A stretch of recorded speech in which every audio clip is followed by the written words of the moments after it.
Hello buddy. മേളം കഴിഞ്ഞ കഴിക്കും നല്ല വിശപ്പ് കാരണം ഷിബി പറഞ്ഞു മോനെ നമുക്ക് വല്ലതും കഴിക്കാം. അങ്ങനെ ഞങ്ങൾ സ്ഥിരമായിട്ട് കയറുള്ള ഹോട്ടലിൽ തന്നെ കയറി. നല്ല വിശപ്പുള്ള കാരണം കപ്പയും ബീഫും ഒരു ബുൾസയും പറഞ്ഞു. ഇവിടുത്തെ കപ്പയും ബീഫിനെ കുറിച്ച് പറയാനാണെങ്കിൽ ഉണ്ടല്ല ഒരു രക്ഷയില്ല, പൊളിയാണ്.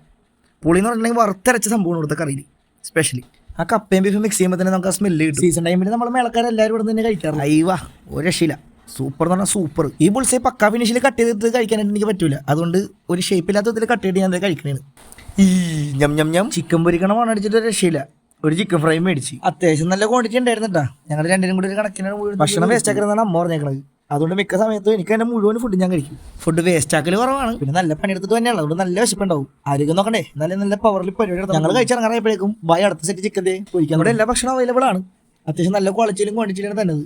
വീഡിയോ എടുക്കണമെന്ന് പറഞ്ഞപ്പോൾ വൈറലാക്കണമെന്ന് പറഞ്ഞ് ബായിമാര് ടാറ്റ എന്നിട്ടും. കടയുടെ ലൊക്കേഷൻ എല്ലാം കൊച്ചമ്പലം ബസ് സ്റ്റോപ്പിൽ തന്നെയാണ്. നായരമ്പലം കൊച്ചമ്പലം ബസ്. ഇതുവഴി നിങ്ങൾ എപ്പോഴെങ്കിലും പാസ് ചെയ്യണമെങ്കിൽ ഒന്ന് കയറി കഴിച്ചു നോക്ക്. സൂപ്പറാണ്, സൂപ്പർ.